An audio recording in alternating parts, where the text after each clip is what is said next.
sun goes down, you'll just be getting started. Supercharge your summer today at your local Ford dealer. The WRDW News app on your Roku, Amazon Fire, or Apple TV store. Even if you cut the cord, you don't have to lose your local news. Just type in or search WRDW, and you've got your local news, first alert weather, sports, and more for free. Closed captioning for News 12 is brought to you by Kenneth Nugent. From the station that's on your side, News 12, first at 5, continues.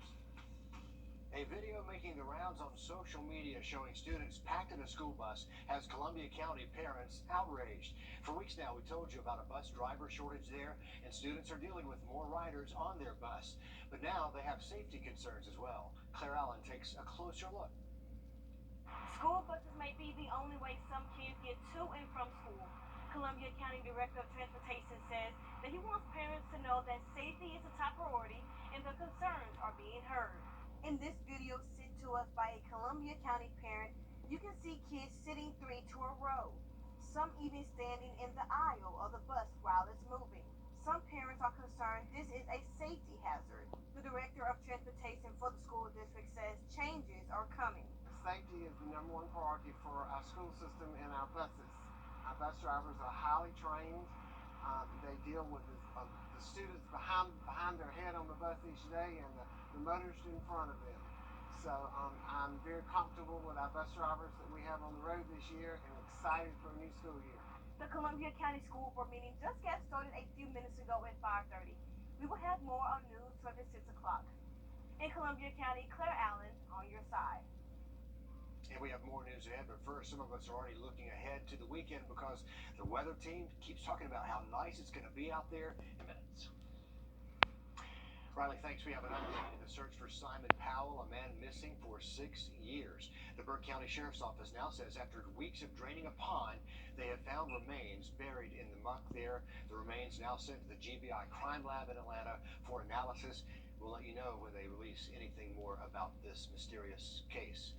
The Hub for Community Innovation with a little bit of a grand opening there today. Take a look at the first Little Library, which will be the first installment out of 13 of these. It's all thanks to the Augusta Literacy Initiative, looking to improve literacy rates in the Harrisburg community.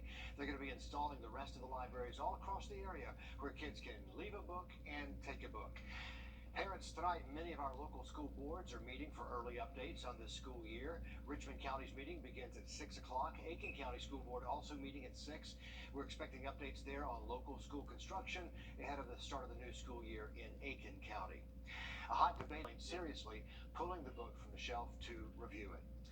A school in North Carolina set to arm school resource officers there with AR-15s.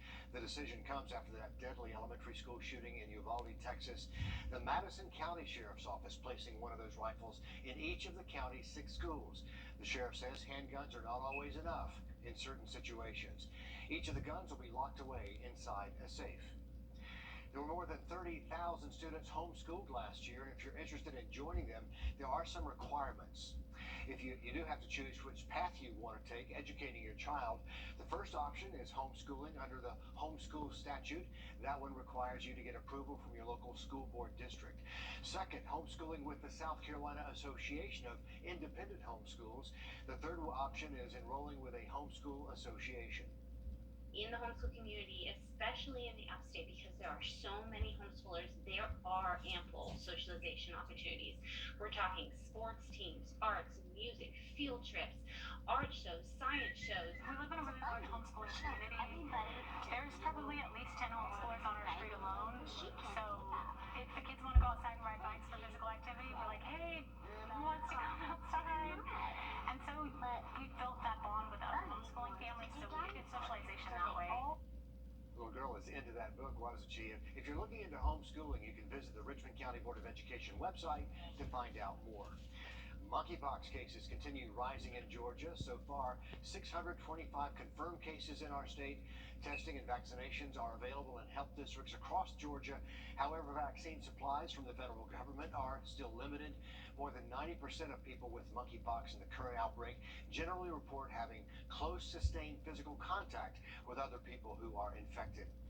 Meanwhile, Pfizer, in phase 3 of a clinical trial focusing on a vaccine for Lyme disease, is partnering with a French biotech company called Valneva. The drug maker is looking for 6,000 people over the age of 5 to be part of their study. This is the only Lyme vaccine currently in this stage of development. The CDC says more than 400,000 Americans need treatment for Lyme disease each year. Aiken Regional's new emergency room is up and running for patients in North Augusta. They opened the doors at 8 o'clock this morning, offering 24/7 access. Their services include x-rays, CT scans, and on-site laboratory. This new location is on Austin Grayville Road near Exit 5 in North Augusta. Red, white, and barbecue. The sun is out and so are the buns. Hot dog buns, at least. An icon visiting Augusta, but you have to be quick to catch it or you'll be playing catch-up all summer long. Sorry about that. Good little pun there, Richard. Hey, we are starting to see the sky pop, folks. We are tracking these little downpours popping up around the Augusta Metro. Give an update on radar and that weekend cool down just after the break.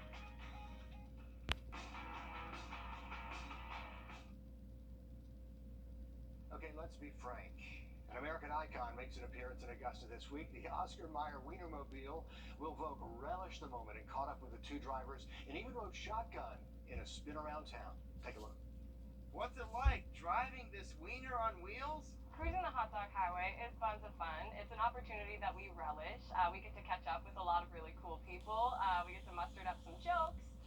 Just have a really great time. Sizzlin' Shelby and Corn Dog Clara are hot doggers. They drive the Wienermobile across the southeast. You know, a lot of people ask if the Wienermobile is hard to drive, and we respond to that, it's very aerodynamic. It's also not a weenie bago, so we don't sleep in it. We stay in hotels wherever we go. They took us inside and invited me to sit shotgun. If you look outside, you'll see people waving and taking pictures constantly because, frankly, you just don't see this every day. It's tons of fun. We get to travel all over the nation, just making people smile, making them turn their heads on the streets. We stop at grocery stores, festivals, parades, and pass out weenie whistles and just make people smile. Corn Dog Clara and Sizzlin' Shelby started doing this 2 months ago, and they've loved every minute of it. Not many jobs right out of college spread this many smiles. In a world we live in today, we just need to take life a little less seriously sometimes, and the Wienermobile allows us to do that. A chance to travel the country, meet people, Hi. and bring smiles. Doesn't matter how old you are, everyone loves the Wienermobile. In the Wienermobile, Will Volk on your side. Will might not want to come back home after that. Keep your eyes open. The Wienermobile will be driving around Augusta all week long. They plan to be at an event at Fort Gordon Friday and the Augusta Farmers Market Saturday morning. And Riley, I think at last count, the puns were right at 117. The pun count, 117 so far in that story. But yeah, the Wienermobile's here. Absolutely. Hey, we know you love a good pun there, Richard. Yeah, I do. Every now and then I'll let Every now and then. Thursday and Friday. Look at this. Remain nice, though, all the way through Sunday and early next week. Some major news in the sports world today. Serena Williams announcing she is stepping away from tennis. Not in those words, perhaps, but a Vogue article in an Instagram post at the cover. The article is called Serena's Farewell. I'm terrible at goodbyes. She says she never liked the word retirement, but will evolve away from tennis after this year's U.S. Open. On Instagram, she said she'll focus on being a mom, her spiritual goals, and discovering a different but just as exciting Serena. In Vogue, she says although she will try to win the U.S. Open, it's time for her to move in a different direction. To sports now, in the South Carolina tight end room. Good five, if you're in a public place, someone you don't even know can send you a disturbing photo. Coming up after the break, an iPhone feature that's grounding airplanes.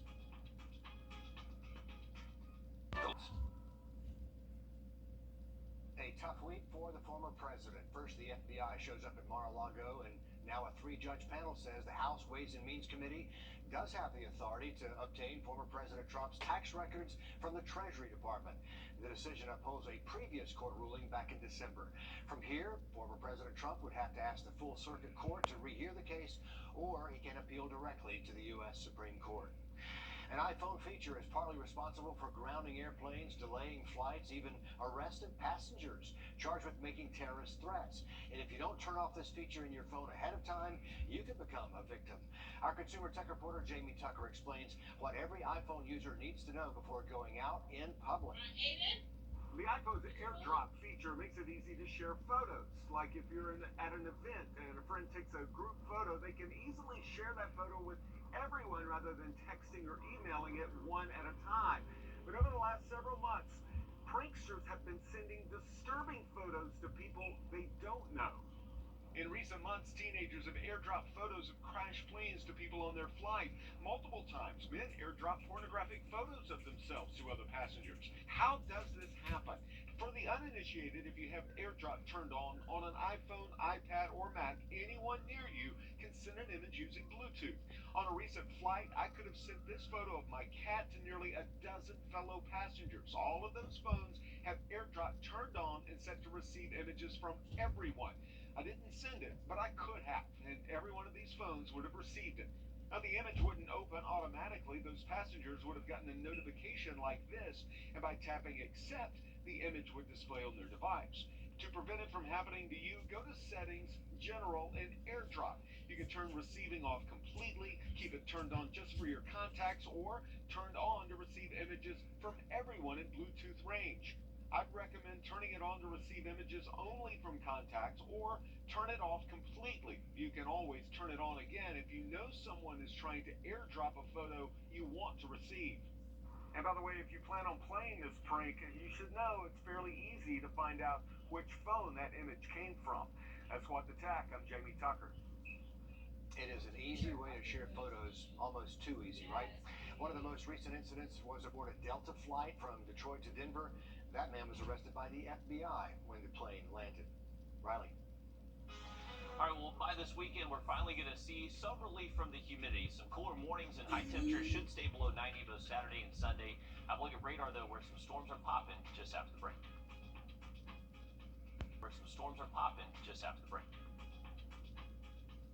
Yo, what's up, y'all? It's Ray J. Listen, I got a lot of stuff I'm doing. I'm trying to make sure everybody gets their food on time. But I'm telling you, Crystal is open late night and it's popping. Hold on, I got you. The snacks, the sides, the shakes, the fries. It's on the way. Thank you for coming late. Master Automotive started as a service.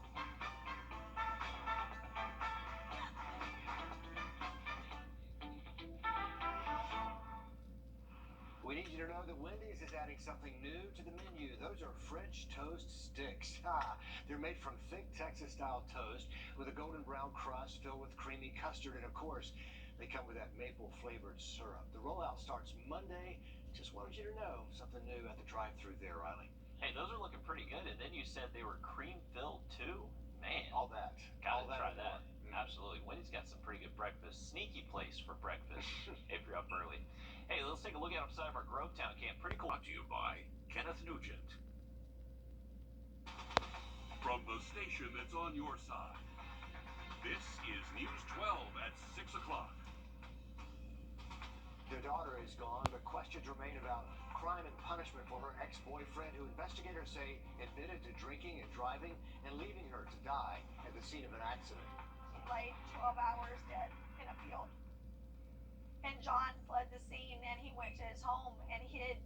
He never called 911. How the accused driver's charges were downgraded and the action Kaylee's family wants now.